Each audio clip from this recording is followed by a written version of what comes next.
Ah, é sensacional! Está começando mais uma edição aqui do nosso Trampos Conectados e hoje nós vamos falar sobre tecnologia e sustentabilidade. Montamos um time de primeira. Vamos começar apresentando ela, Denise Rios. Ela faz parte do Conselho da Rede Mulher Empreendedora, faz parte do Conselho do Capitalismo Consciente Brasil e também é pioneira das Nações Unidas em Finanças Públicas. Muito obrigado, Denise, pela sua presença. Finanças sustentáveis. Finanças sustentáveis, desculpa. Obrigada, Cazé. Na verdade, o sustentável é público, né? Todos nós, todos precisamos cuidar disso. Aqui à minha direita eu tenho ele, o grande José Totti. Ele é engenheiro florestal e hoje consultor da startup Quiron, que faz monitoramento florestal. Muito obrigado pela sua presença. Obrigado pelo convite. E temos também Marcelo Rocha. Marcelo, muito obrigado pela sua presença. Ele faz parte do Pacto Global da ONU e também é fundador do Instituto AICA. Muito obrigado, um prazer estar aqui. O prazer é todo nosso. Aliás, estamos aqui nesse ar-condicionado maravilhoso, tá fresquinho e tudo, não sei o quê. Mas, recentemente, a gente passou uma quinzena infernal, talvez a quinzena mais infernal de todos os tempos, com uma onda de calor assolando parte do planeta, uma boa parte. Então, a primeira pergunta que a gente faz é como a tecnologia pode nos ajudar a evitar uma hecatombe e promover uma economia mais sustentável, ou se a gente quiser usar umas palavras assim mais corporativas, como a tecnologia pode nos ajudar a melhorar as práticas ESG das empresas e das nações? Quem começa? Que as damas primeiro. Vale a pena a gente falar, a gente vai conversar sobre isso daqui a pouco também, que ela é uma veterana das COPs e daqui a pouco a gente vai falar sobre COP28, chegando aí. Vamos lá, né? Vamos tentar combater a ansiedade climática, que é Nossa, essa é grande também.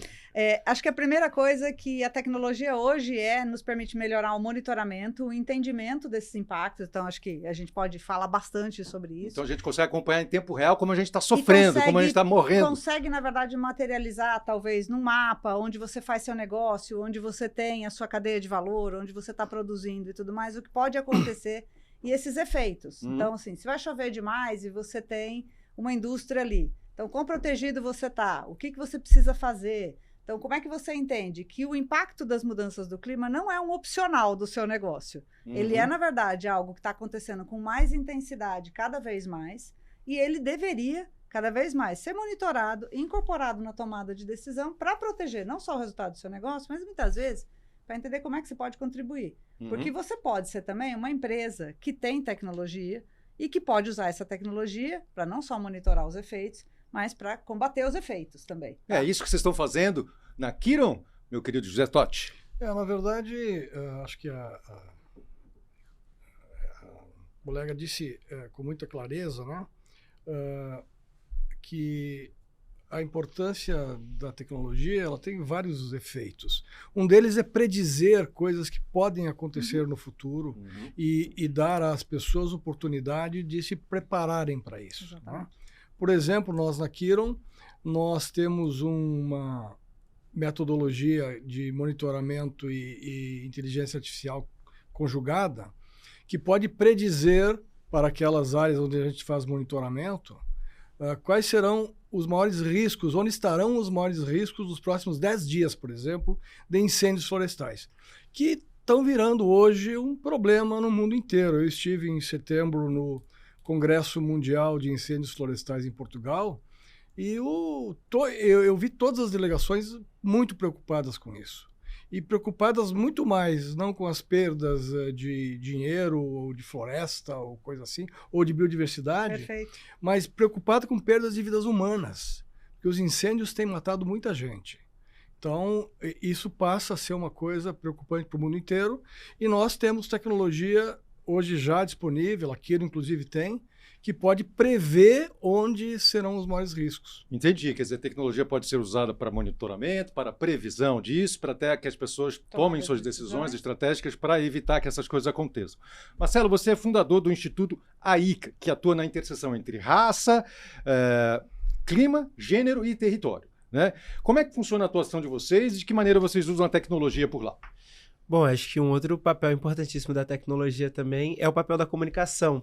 Como essas pessoas que estão nos territórios conseguem saber o que está acontecendo, porque a partir do momento que a gente vai avançando nesses eventos extremos, é necessário também comunicar isso, é necessário levar isso para o território. E o AICA trabalhou muito nesse lugar. em ir para os territórios e para as periferias e favelas, formar os jovens para eles saberem o que está acontecendo e eles conseguirem comunicar isso. Então, levar isso para as redes sociais, levar isso para a imprensa, conseguir comunicar isso no seu próprio território através da tecnologia. Então, mesmo estando aqui em São Paulo, eu consegui formar jovens lá em Recife. Então, a gente fazia uma formação híbrida, onde essa juventude das periferias, das favelas de Recife, aprendiam sobre clima, aprendiam sobre as nomenclaturas, se tornavam lideranças em clima para poder potencializar no seu território. Então a tecnologia também é uma grande aliada nesse lugar, da gente conseguir juntar e formar pares que estão em vários lugares do país para conseguir falar sobre uma causa importante que é o clima. Perfeito, olha só, já falamos de monitoramento, falamos de previsão, de questões estratégicas e também da comunicação, de comunicar esses fenômenos, letramento climático. Qual a importância de olhar para as favelas e as periferias brasileiras ao pensar em políticas climáticas? Hoje o Brasil é um país que os mais atingidos pela mudança do clima são pessoas que estão em territórios periféricos. Sem dúvida. Seja a periferia pensando nos grandes centros, então a gente tem as enchentes, alagamentos que acontecem há muito tempo, os deslizamentos que todo verão a gente vê acontecer e agora com os eventos extremos aumenta muito, mas também as periferias falando a nível de país. Então quando você olha a Amazônia brasileira, a gente percebe a necessidade de falar sobre isso, a necessidade de trazer essas pessoas para também dialogar sobre clima. Porque até então a gente olhava a Amazônia como uma grande floresta de cima.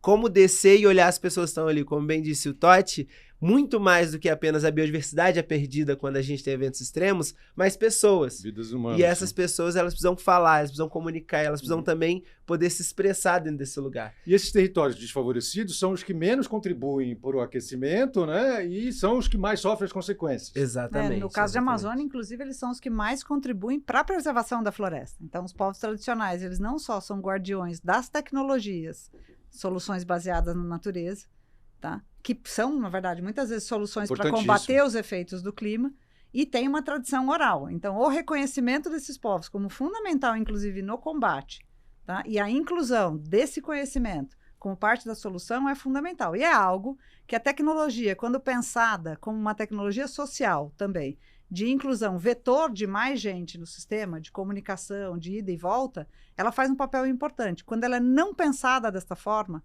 ela faz exatamente o contrário. Ela exclui quem já está ainda mais excluído. Sim, e quem tem a solução, talvez, para a gente desenvolver. Bom, Totti, o setor agropecuário no Brasil é responsável por quase metade das emissões de gases de efeito estufa. Você trabalhou muitos anos numa empresa de base florestal cujas práticas ambientais são reconhecidas no mundo inteiro, né? É possível aplicar essa experiência exitosa em outras áreas do agronegócio também? Não, eu acho que o agronegócio está evoluindo bastante. Se a gente olhar para trás, a gente vai ver um agronegócio que, assim como todas as áreas da atividade empresarial, dava pouca importância para o ambiente. Agora as coisas estão mudando. Leva um tempo até as pessoas entenderem e realmente agirem e mudarem o comportamento, mas a gente percebe já no próprio agronegócio uma mudança de perfil, né, dos empresários e que buscam hoje já estar conectados com as novas tecnologias existentes. O agronegócio brasileiro é um agronegócio extremamente tecnológico e talvez falte ainda em alguns locais a gente incluir nesta tecnologia de alto rendimento as questões ambientais, né? Que não são difíceis de fazer, porque o próprio produtor paga caro por não fazer direito, quando ele não o faz, né? Então as pessoas começam a se dar conta que elas mesmas pagam. Não é como aquela história de que se eu fizer alguma coisa aqui, alguém vai se beneficiar lá na Rússia ou lá na China, então para mim não interessa. Não, o produtor rural, quando ele faz mal feito, ele paga rapidamente por isso, porque ele passa a ter menos água disponível. Exatamente. Quando ele desmata, disso. Isso é uma coisa importante. Ele passa a ter mais pragas e doenças, né? Então ele mesmo paga. Então ele está começando a se dar conta de que ele também precisa evoluir e a gente já vê uma evolução muito grande no agronegócio. A grande questão é se vai dar tempo, né? Porque eu realmente estou bastante preocupado e a gente sabe que a progressão é geométrica. Assim, vai chegando, parece que está chegando, mas quando escala é uma loucura. Agora, quem está nos assistindo, os jovens que estão nos assistindo, que é a geração que vai herdar todas as besteiras que a gente fez e que vai ter que dar um jeito de solucionar para a próxima geração também. Quais são as posições que vocês percebem hoje em dia que estão em alta nessa área, que a juventude que está nos acompanhando vale apostar, por exemplo, no exercício, em estudar essas funções, né? Bom, eu poderia, acho que começando a dizer aqui que assim, se você está em alguma área, né, mais tradicional, de administração, de engenharia e tudo mais, não se mova. Na verdade, incorpore isso, porque alguém me pergunta. Exatamente. Eu acho que o grande desafio é transformar o que a gente está chamando de ciência em tecnologia e aplicação em diversos setores. Então, como a engenharia, a tecnologia vai incorporar esse olhar ESG para fazer o que já faz bem, tá? E não só o contrário. Mas o contrário é verdadeiro. Também estão surgindo muitas profissões de como você faz, por exemplo, para calcular os efeitos do impacto de carbono, ou criar novos negócios de carbono, ou como, na verdade, usar a tecnologia social para fazer rastreabilidade da cadeia. Então, você tem desde profissionais que são especialistas em direitos humanos e talvez de funções que não são tradicionalmente incorporadas numa empresa, chegando nesse setor para trabalhar, para incorporar como fazer direitos humanos numa cadeia de valor. Claro que um cientista social vai fazer muito melhor do que alguém de supply chain. Então, esses humanos têm que conversar. Sim. Cultura é importante, tá? Tanto quanto você vê, principalmente em economia, em finanças, em administração e em estratégia. Eu tenho visto muito isso nos conselhos de administração, essa incorporação. Porque em menos de 2 anos, 3 anos, na verdade, contando a partir de agora, todas as empresas que têm capital aberto nas bolsas do mundo terão que divulgar os seus impactos ambientais e sociais de forma financeira. É uma norma contábil que está sendo atualizada agora, né, chama IFRS, né, S1 e S2, que incorpora, né, os seus impactos. Não é opcional, eu brinco, você está respirando, emite carbono, de onde vem o ar que você respira. Então, o impacto numa empresa não é opcional. Então, quem é contador? Quem é financeiro de uma empresa? Quem está lá desenhando planejamento estratégico? Quem está fazendo meta? Quem é do RH está contratando? Todo mundo tem que saber perguntar, tá? Sobre o que o E, o S e o G soma às atividades normais da empresa. Então, assim, um contador hoje que está estudando, quem está estudando contabilidade não está vendo isso, vai perder. As empresas de auditoria estão buscando pessoas que trabalham com esse tema. Tá? Ou que conhecem um pouco desse tema para atualizar, seja seu software de auditoria, seja a sua tecnologia de auditar lá as empresas. Então, em todas as habilidades normais, que eu acho que algo que aconteceu com a tecnologia já há bastante tempo, está acontecendo com a ESG agora, você tem que incorporar novas competências. Perfeito. E tem novas competências que estão surgindo para fazer justamente essa transição dentro das empresas, dos negócios. Entendi. Quer dizer, não precisa ficar buscando... Não é rocket science. Exatamente. Assim, se você já escolheu um lugar, vê o que tem disso nesse lugar. A administração é importantíssimo, né? Sim. Na sua percepção, quais são as funções que estão surgindo, então, na comunicação, né, e na educação relacionado à questão ambiental? Eu sigo muito a linha que a Denise fala, porque não existe hoje um lugar específico quando a gente fala sobre esse tema. Então, por exemplo, eu venho das ciências sociais e quando eu vou ver, eu estou dando consultoria para uma empresa de bebidas. Quando você vai ver, está no podcast. Exato.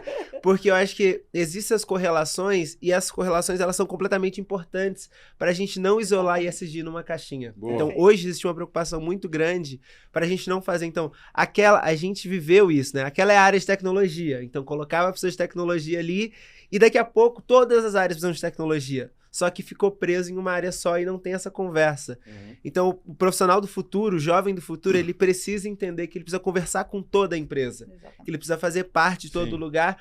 E isso não é invadir a área do outro, que a gente é muito esse preciosismo, né? Tipo assim, olha, essa aqui é a minha área, ninguém toca no RH, ninguém toca em tal lugar. Mas ter essas conversas, então, esse futuro coletivo que a gente muito fala, é essencial no profissional do futuro, de entender como se cria comunidade dentro da empresa, dentro do próprio negócio, dentro da própria empresa, mas também para fora. Porque as práticas elas vão estar lá na empresa X, mas tem que estar na empresa Y. Como essas empresas se conversam. Então, esses profissionais vão ter que saber aprender com a outra empresa, aprender com outro negócio para poder juntar e criar novos sistemas e criar novas fórmulas que não tem como criar dentro de uma concorrência por lucro apenas. Sim. Mas tem que ser numa coalizão para poder criar mudanças. Concorrência para sobrevivência. Exato. Né? Para a gente sobreviver. Bom, a gente está falando de tecnologia e meio ambiente e sustentabilidade, mas a tecnologia também consome muita energia, né? Pô, quando você dá um like aqui, pô, já mandou, já está E consumindo quando você energia. manda o chat GPT perguntar de novo? Não é? E aí? Então, Exato. muita energia consumida. Tem como a gente neutralizar o custo inerente desses novos devices que a gente usa, dos aplicativos, que tudo hoje está na rede. Bom, e a rede está todo cloud computing e tudo isso consome também muita eletricidade e tal, não sei o quê. Como é que parece paradoxal, assim, a tecnologia surge como talvez uma das saídas, das coisas que podem nos levar a achar a solução, mas ao mesmo tempo também consome muita energia. A tecnologia é sustentável? Me permite dizer uma coisa? Claro, Totti. Eu entendo que a energia ela pode ser feita de várias maneiras, de formas sustentáveis ou não. É uma questão de opção. O Brasil tem dado exemplos ao mundo de tecnologias sustentáveis para a produção de energia. A própria cana é um exemplo, as questões das hidrelétricas, a fio d'água, né, que já não fazem grandes alagamentos, né? A gente, então, tem muita coisa. Acho que virá também da floresta plantada, eu não sei ainda qual a solução que vai se encontrar, mas virá um modelo energético que é muito sustentável porque é renovável. Né? E além de ser renovável, ao mesmo tempo ele captura gás carbônico, né? Ele prende o gás carbônico na árvore enquanto ela está viva e depois, dependendo de como ela for usada. Então, acho que tem uma possibilidade da gente gastar energia, e acho que o mundo vai gastar cada vez mais energia. Sim. Energia é uma fonte de necessidade, não tem como, especialmente para tecnologia, mas dá para fazer de um jeito bom ou de um jeito ruim. É uma opção e uma escolha. A gente tem que parar de falar em uso de petróleo. Não tem jeito. Isso é um problemão. Quanto mais petróleo a gente usar, mais problema a gente vai ter com mudança climática e as consequências a gente está vendo já. Sim. Imagina o que virá pela frente se a gente continuar nesse caminho. Não quero nem imaginar. Denise, e aí? Se você olhar a tecnologia pura e simples, ela vai tender a substituir, né, processos que, em geral, eram mais emissores. Então, se eu digitalizo uma forma de contratar você usando, né, um sistema e tudo mais, eu provavelmente tiro, né, carbono da rua, que ficava transitando com esse papel para lá e para cá. Então, no geral, mesmo que usando energia, ela tende a reduzir a emissão. O X da emissão é onde a sua nuvem está guardada. Se é num país que usa energia, né, vindo de hidrocarbonetos, de carvão e tudo mais, altamente emissor, a sua conta de quanto a sua virada no celular ou o sistema que você instalou na sua empresa é uma. Se você está num país como o Brasil, como diz um relatório recente de uma consultoria, um dos poucos países do mundo que joga com todas as cartas do baralho na transição energética, né, que tem de solar, a hidrogênio verde, a hídrico, você tem uma competitividade, inclusive do ponto de vista de carbono, muito melhor. Sim. Porque a fonte da energia é o que conta para emissão ou não. E, a partir daí, quanto você usa de energia. Então, se ela tem a nuvem, ou a energia, ou guarda de dados, ou processamento, num lugar onde a matriz energética é preponderantemente limpa ou baixa emissão, o uso da energia é só se eu tenho energia disponível. Boa. O resto, não. Você tocou num ponto importantíssimo, assim, quando eu tô passando calor, eu tô desesperado com a crise climática, essa é minha Bíblia, não. Maravilhoso, excelente. Recomendo. Livro excelente, todo Recomendo. ilustrado, bonito, parece um post no Instagram. Você acredita realmente que é possível? Eu já mudar? li e já tem atualizações que confirmam. Já tem atualizações? Que confirmam, inclusive, que os mapas que estão nesse livro são absolutamente reais e o Brasil tem seguido nessa tendência. E para competitividade de país, de pauta de exportação, de economia e tudo mais, isso é fundamental. Fundamental. Casé, me permite só concluir. Que Totti, você fala à vontade, Totti. Não precisa pedir licença. Eu acabei esquecendo, ao falar da questão da produção de energia limpa no Brasil, de duas questões que o Brasil tem como ninguém, que é a questão de energia eólica e da energia solar. Quando a gente vê por aí, sol a gente tem sobrando, né? Aliás, Demais, né? Até São Paulo tá Demais, solarado. demais. E vento com essa costa toda que a gente tem, né? Principalmente Enorme. no Nordeste, gigantesco. Mas o sul também tem muito vento. Assim, A capacidade de geração de energia a partir dessas duas fontes no Brasil é espetacular, né? A gente tem que usar isso e parar de falar em petróleo, e falar em águas profundas e retirada de petróleo de águas profundas. Pelo amor de Deus. Foz do Chega. Amazonas, não! Para com Deixa isso, eu né? falar do Amazonas lá. Não precisamos mais disso, né? Não, de forma nenhuma. Agora, existe uma categoria de tecnologia também chamada tecnologia sustentável. O que é essa categoria? O que são tecnologias sustentáveis? são basicamente tecnologias que ajudam a reduzir a emissão, né? Que Aham. ajudam a, por exemplo, a trabalhar a inclusão de povos tradicionalmente excluídos ou acesso, por exemplo, né? Então Uhum. a gente viu um exemplo muito bom é o uso da tecnologia para a educação, desde que ela seja acessível e todo mundo possa, ela aumenta a probabilidade de você acessar a educação e gerar desenvolvimento de uma forma que talvez só a escola tradicional não conseguisse. Porém, se você não tem esse acesso, como é que você faz? Então, Uhum. tem sim tecnologias que ajudam, seja a medir impactos ambientais, tomar melhores decisões, incluir mais, que garantem mais acesso. Então, é a tecnologia pensada a favor de cumprir também esse papel, Entendi. tá? E o contrário é verdadeiro. Novas tecnologias também que surgem em função disso. Então, como a inteligência artificial pode ajudar você a tomar uma melhor decisão dentro da empresa, combinando aí dados que são disponíveis, Uhum. seja de incêndio, seja de chuva, seja de seca e tudo mais. E o que, Então, que as como pessoas têm que simplifica? estudar para desenvolver essas coisas? Assim, quem está nos assistindo fala, pô, eu quero trabalhar com isso, eu quero desenvolver coisas de inteligência artificial, eu quero desenvolver tecnologia sustentável. É engenharia, é química, é biologia, o que que é? Acho que tem da categoria tradicional, né, de engenharia super. Então, assim, a gente viu aí crescimento de gestão ambiental, engenheiros florestais, né? Quando eu comecei, gestão ambiental e engenheiro florestal era algo bem estranho. Eu, Aquele por exemplo, engenheiro na floresta? Que isso, já tá que, pronto? assim, né, eu lembro, mesmo engenharia de produção. Então, existem dentro das linhas, novas linhas de estudo. Então, um agrônomo hoje pode fazer restauração de floresta, né, pode trabalhar agroecologia, que é sistemas agroflorestais. Então, tem dentro da própria carreira mais evolução. E se você já foi dessa carreira, que nem eu, fiz administração e economia e gestão de risco. E Deus me livre se eu tivesse ficado só nisso, jamais seria quem eu sou. Então, como você vai dentro dessa linha incorporando, por exemplo, valoração de questões ambientais para quem é de finanças, Certo. tá? Então, você vai se atualizando. Quem está começando agora, eu acho que as carreiras mais modernas são as que respondem a esses desafios, a que conseguem tanto tratar a tecnologia não só como um problema, mas como criar novos sistemas que simplificam a burocracia da tomada de decisão e garantem aos humanos só a parte onde ele vai julgar se o ChatGPT respondeu certo ou não, Uhum. tá? Porque precisamos. Então, e novas carreiras, como, né, eu acho que o exemplo que a gente tem aqui, de que talvez não tivesse no mundo do trabalho como ciências sociais. Eu, por exemplo, quando trabalhei como diretora rede global da Natura, né, eu tinha de antropólogos para poder trabalhar com as comunidades na Amazônia, tá? A físicos e biólogos, mas também tinha engenheiros tradicionais, gente que se formou em administração, que fazia gestão integrada de sustentabilidade, mas dominava uma língua de finanças e estava Uhum. desenvolvendo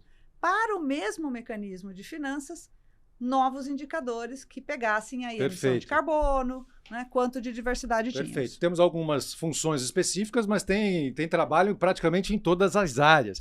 E aí, voltando à questão da tecnologia, a gente fala de tecnologia, normalmente pensa em robôs, inteligência artificial, mas tem tecnologias ancestrais, tem Sim. tecnologias orgânicas, tem tecnologias Naturais. naturais. Eu vou Vamos falar de um uma pouco delas. sobre essas tecnologias. Fala aí, Marcelo. Sim. Não, eu acho que isso é uma importância muito grande. Acho que até quando a ICA nasce, uma das principais questões que eu pensava sobre isso para fundar a organização era isso. Eu falava assim, cara, a gente tá olhando tanto para frente, mas a pessoa que mais me ensinou sobre meio ambiente e sustentabilidade foi minha mãe, que é uma mulher que não teve acesso à educação formal, Uhum. mas vem de um povo indígena lá do Piauí. Então, isso traz sobre um lugar muito importante também, que é como a gente para e escuta essas comunidades tradicionais, Conecta. como a gente conecta, Escuta, como uma a tecnologia gente... incrível, né? Você usa A maior o vídeo, tecnologia.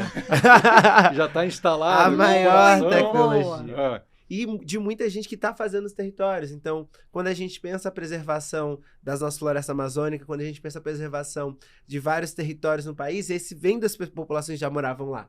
populações originárias desse lugar. E pelo contrário, a destruição vem da tecnologia também. Então, como a gente entende essas tecnologias ancestrais e conecta para restaurar, para criar um outro lugar e não para manter essa destruição. Porque se a gente pensa apenas em 2030, 2050, vamos ver o que dá, a gente não consegue perceber como isso era também. Então, se a gente está agravando, significa que no passado não era tão ruim assim. Se no passado tinha alguém lá preservando e hoje a gente tem o garimpo ilegal em várias terras, se a gente está com calor excessivo aqui em São Paulo, é porque boa parte da Amazônia está sendo queimada, é porque Manaus passou esses últimos 2 meses embaixo de fumaça, agora o Pantanal nas últimas semanas também embaixo de fumaça. Então, como a gente pensa as tecnologias para monitorar esses incêndios florestais, como a gente pensa as tecnologias a partir das pessoas também que estão lá. Muito então, bom. Se a gente não juntar e fazer essas confluências, a gente não tem como dar resposta, porque só a tecnologia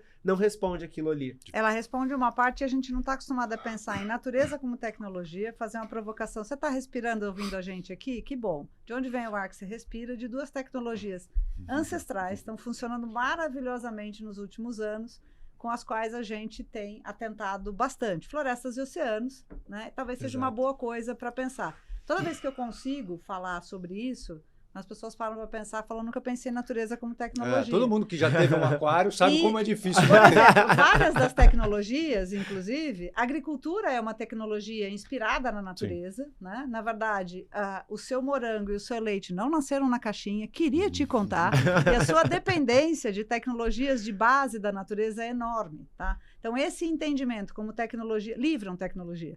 Tecnologia não só como o gadget, né? O celular, aquilo que a gente está acostumado lá, tá? Mas como um mecanismo, um formato, né? Uma forma de você conectar as coisas e promover melhores impactos. Então, hoje a gente tem visto o crescimento da tecnologia, principalmente, né, baseada na natureza.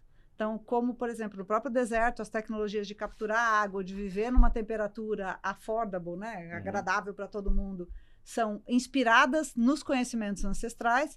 E falando de Amazônia, tem um dado que para quem está ouvindo, talvez nunca tenha ouvido. As populações na Amazônia existem, algumas populações há mais de 10 mil anos, tá? E que conhecem e vivem na floresta em perfeito equilíbrio. Falando no nosso ar-condicionado, a gente talvez pense, está calor, vou comprar um, nunca pensou em plantar árvore em volta de casa, o que cai 10 graus a temperatura, tá? Além de deixar o ar muito mais limpo para você. Tecnologia. Perfeito. E não paga Enel. Te contar. Você paga Enel e depois não recebe energia. Por outro lado, você também pode, à medida que incorpora esses 10 mil, sabe o que é uma população de 10 mil anos vivendo do seu lado? Equivalente, se você fosse egípcio, a conviver do ladinho com as mesmas pessoas que construíram as pirâmides.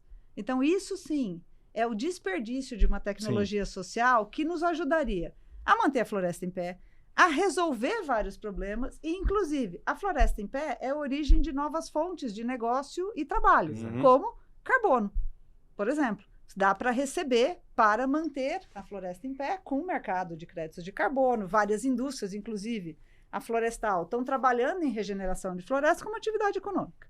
Então, é assim, vamos parar de pensar que tecnologia é só aquele celular que você quase já nasceu na sua mão com ele, tá? E pensar em toda a tecnologia disponível que a gente tem e que garante a boa condição de vida que a gente quer ter. Perfeito. Olha só, a gente tem dados aqui de uma pesquisa, Panorama ESG Brasil, que para 52% dos profissionais que ocupam cargos de alta liderança, a agenda ESG deve ser implementada de forma top-down, liderada pelos CEOs da empresa junto com o governo. Vocês estão de acordo com essa visão? Sim. Está de acordo com a visão? Sim, parte. Sim, não só, né? Sim, não só. Eu acho que é importante. E depois eu quero falar.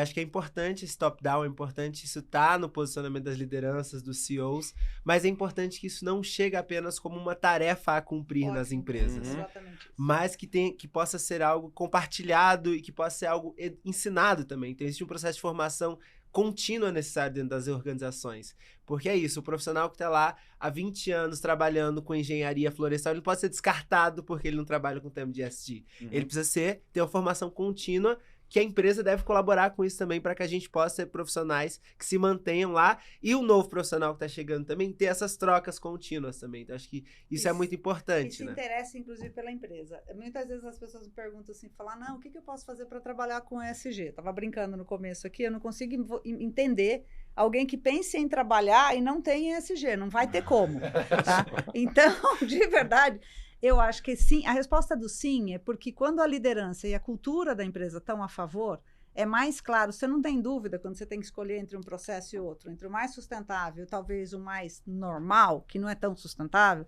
você não tem dúvida sobre o que você tem que fazer. Então, se a cultura, os incentivos, o conhecimento, tá assim, e a liderança está dizendo, não basta ter uma empresa rentável, tem que ser uma empresa sustentável, você está dando uma mensagem muito importante. Porque senão, na hora do aperto, eu escolho o fornecedor mais barato, que não necessariamente é aquele que está cuidando das condições de trabalho, e nem aquele que é mais seguro, amanhã ou depois, para entregar essa caneca, esse microfone para a gente, tá? Por quê? Sem direitos humanos, sem condições adequadas de trabalho, você não tem um produto que é nem viável nem sustentável.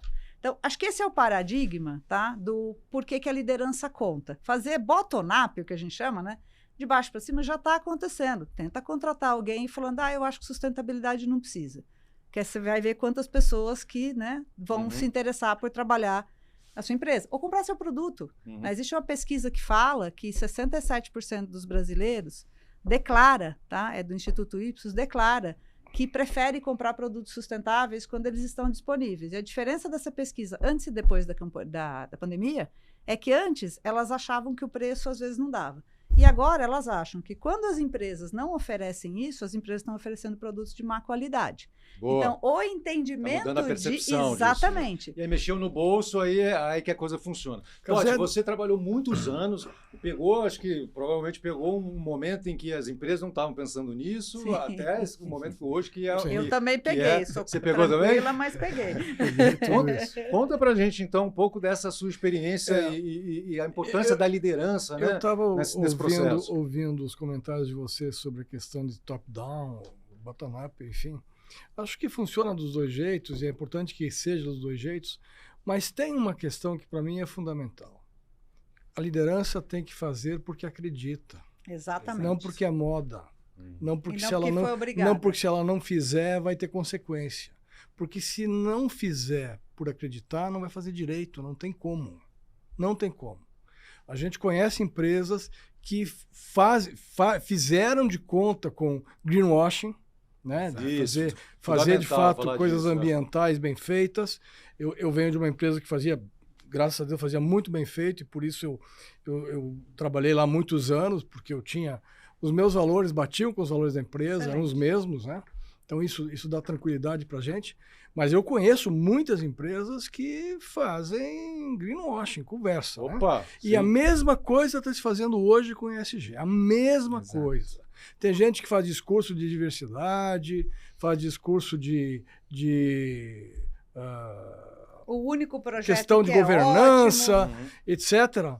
E quando você vai espremer, não tem suco. Não sai nada de lá. A propaganda é linda, mas o trabalho exatamente, porque as pessoas que estão fazendo o discurso, elas não acreditam naquilo que elas estão dizendo. O dizem porque é bonito dizer e porque se não disser vai ter consequências. Importantíssimo. A liderança precisa direcionar a companhia, mas precisa também, claro, acreditar nisso. Estamos chegando na reta final, já estouramos o tempo, não sei, Luciano disse para mim, mas a gente não pode deixar de tocar no assunto que é a COP28. E aí? COP28, né? Conferência de Mudanças Climáticas. De Dubai a Belém. Não, essa próxima agora, em Dubai. Dubai, Emirados Árabes. O que podemos esperar dessa COP28? Você que é uma veterana, conta pra gente os bastidores, como é que as coisas acontecem ali. Bom, vamos lá. Eu acho que fazer um paralelo aqui, desde a COP de Glasgow, gente, a 26, a primeira depois da pandemia, da companhia é ótimo. A gente tem visto duas coisas que são interessantes. A primeira, uma grande participação dos CEOs. Então, começaram os CEOs, os empresários a irem para a COP. A gente teve mais de 2.000, tá? E dessa vez, a gente volta para a primeira COP, depois de ter revisto as nossas metas, né, as contribuições nacionais, né, que é quanto o Brasil vai contribuir para essa agenda de carbono, não, quem paga a conta e tudo. Essa COP vai definir, basicamente, qual é o jeito de medir o balanço geral das emissões. E isso ajuda por quê?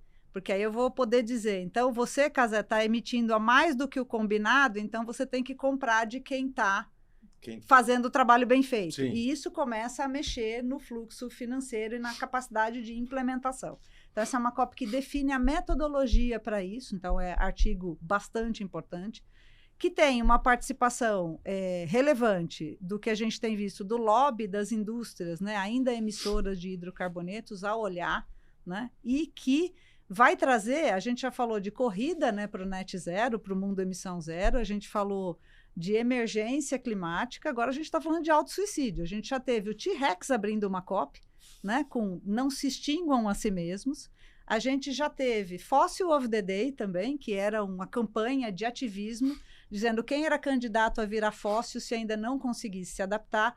Então, essa é uma COP que vai trazer, tem o combinado, inclusive, Dubai está dizendo muito isso, muitas tecnologias e muitas inovações para resolver questões de como você usa, né? Por exemplo, sobrevivência no deserto, ou como você capta água, ou como você vive. Agora vamos botar a conta na mesa. Exatamente. Quem é que vai pagar isso aí? E ela vai trazer uma aceleração dizendo, primeiro, não é mais opcional, os efeitos são evidentes, o impacto no PIB, na migração das pessoas, na justiça climática, e ela tem dias dedicados à energia, a finanças, a agricultura, tem um dia para discutir cada coisa. Então, é uma COP que lembrando, se você é brasileiro, tem uma data marcada, daqui 2 anos, né, em Belém, teremos uma COP aqui, né, lar da maior biodiversidade do planeta, bem no centro da discussão. Isso move muitas empresas brasileiras, eu estou acompanhando alguns executivos, estou participando de alguns conselhos, estou lá junto com o Pacto Global, com o Conselho de Desenvolvimento Sustentável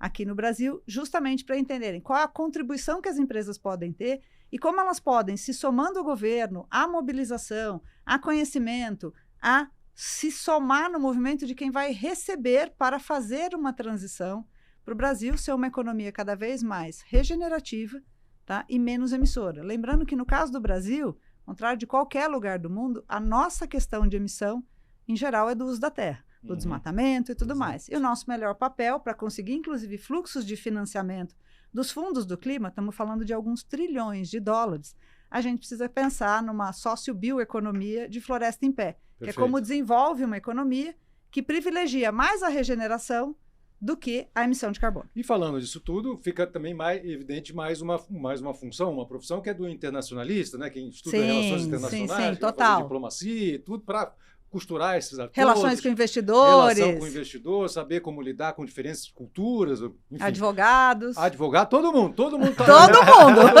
Ninguém ficou de fora. É humano, faz parte. Olha, muito obrigado pela presença de vocês aqui, Denise. Contribuição fantástica. Totti, muito obrigado pela sua experiência, por compartilhar tudo isso. Marcelão, parabéns pelo trabalho de divulgação aí dessas importantes políticas necessárias para a gente evitar a hecatombe. Você tem muito o que fazer. Sim, você pode contribuir bastante também. Trampos Conectados termina aqui. Na semana que vem tem mais. Valeu.